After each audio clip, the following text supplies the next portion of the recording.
Bah, et souvent, j'ai trouvé que cette année, c'est nous qui nous sommes fait mal tout seuls, pas forcément pour le match à la maison, pas forcément l'adversaire. Celui-là, j'ai trouvé qu'on avait des choses intéressantes, mais que par à coup, il nous manquait un petit peu d'intensité dans le front three, avec et sans ballon. Et on savait que malgré tout, il y avait des décalages et des situations qu'on pouvait créer. Et pourquoi pas capitaliser sur cette piste aussi. Et en deuxième mi-temps, les gars ils sont sortis un petit peu plus ambitieux et connectés. Et puis on pense même qu'on aurait pu faire le coup parfait. Ça aurait été génial, mais bon, on va pas exagérer. C'était déjà une belle mi-temps de résilience et de combativité. Jean-François Théotonio. Bonjour Laurent. Bonjour. Félicitations pour le point ce soir. Vous avez quand même été Merci. sauvé par deux golassos, si on veut. Mais sinon, vous avez un peu tenté le diable en faisant 5 changements par rapport à la victoire de samedi dernier. C'est pas un peu hasardeux peut-être à ce point-ci de la saison avec des matchs aussi cruciaux de faire autant de changements dans un alignement partant?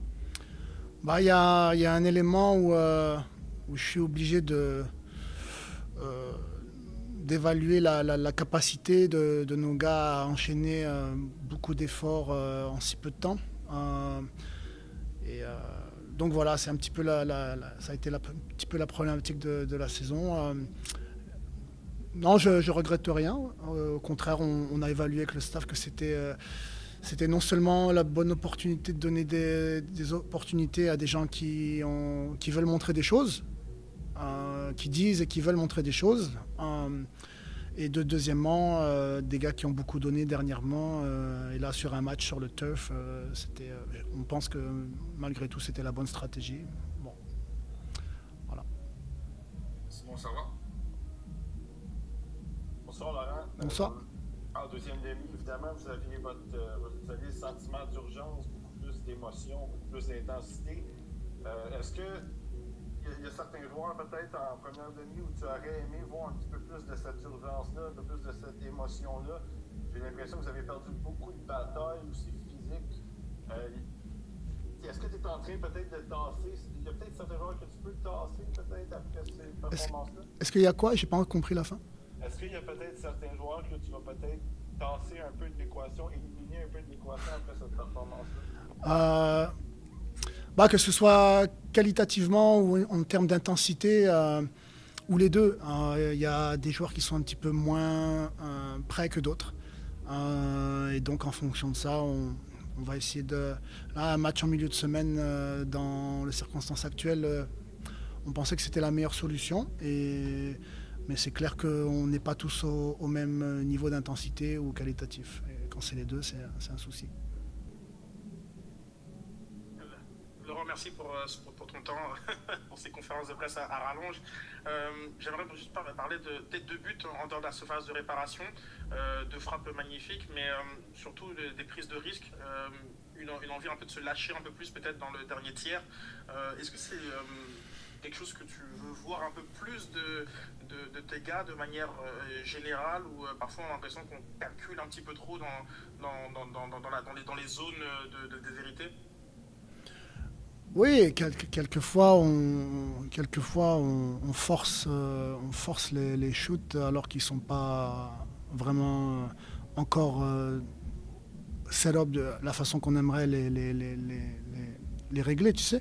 Donc c'est un peu des deux. C'est comment collectivement on arrive à reconnaître que c'est une situation pour servir, quand c'est une situation pour plus faire ses entrées dans les assist zones là, ou quand est-ce que c'est plus pour déclencher une frappe à distance. Et après, c'est comment on arrive à reconnaître que c'est tout le temps, continuellement, les trois qui doivent se chalouper dans notre tête et d'être prêts pour ces trois options constamment.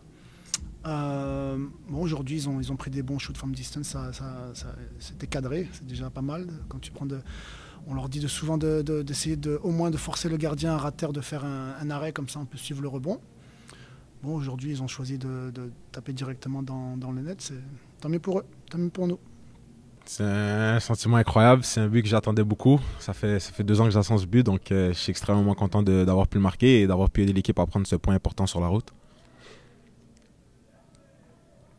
Simon, ça va? Bonsoir Nathan, félicitations pour le premier but aussi. Merci. Dans la deuxième demi, on a vu un peu un sentiment d'urgence, un petit peu plus d'intensité. Est-ce qu'une performance comme ça en deuxième demi, c'est quelque chose que vous pouvez aussi amener à Montréal avec aussi la victoire que vous avez eue samedi, essayer d'avoir une suite un peu de tout ça? Oui, bien sûr, je pense qu'en ce moment, on est sur un très bon momentum.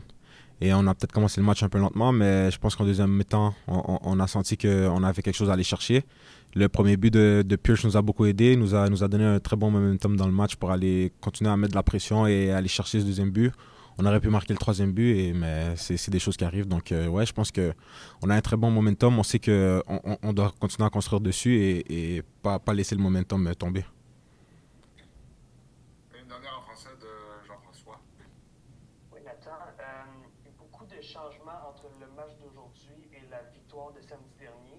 Est-ce que tu penses que le fait qu'il y avait eu 5 changements de l'alignement partant de samedi à aujourd'hui, est-ce que tu penses que ça peut avoir un impact sur le début de match peut-être plus compliqué et les changements après ça qui ont été faits dans le match et la deuxième mi-temps qu'on a vu qu'il y avait plus d'intensité, de réussite de votre côté, est-ce que tu penses que ça a un impact, les changements qui peuvent peut-être avoir un impact sur vos réflexes sur le terrain avec les coéquipiers qui sont sur le terrain?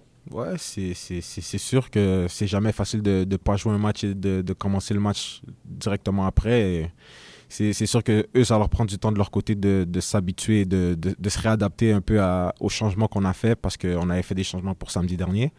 Et après, c'est sûr qu'avec nous aussi, c'est un peu de temps que ça va nous prendre à s'adapter à eux et à trouver ces petits clics ensemble. Et je pense qu'à la deuxième mi-temps, on était plus sur la même page. Et après ça, avec les gens fraîches qui sont rentrés, ça nous a beaucoup aidé. Mais ouais, je pense que c'est quelque chose de normal, mais c'est pas quelque chose qui nous a autant tiré vers le bas comme ça pourrait paraître.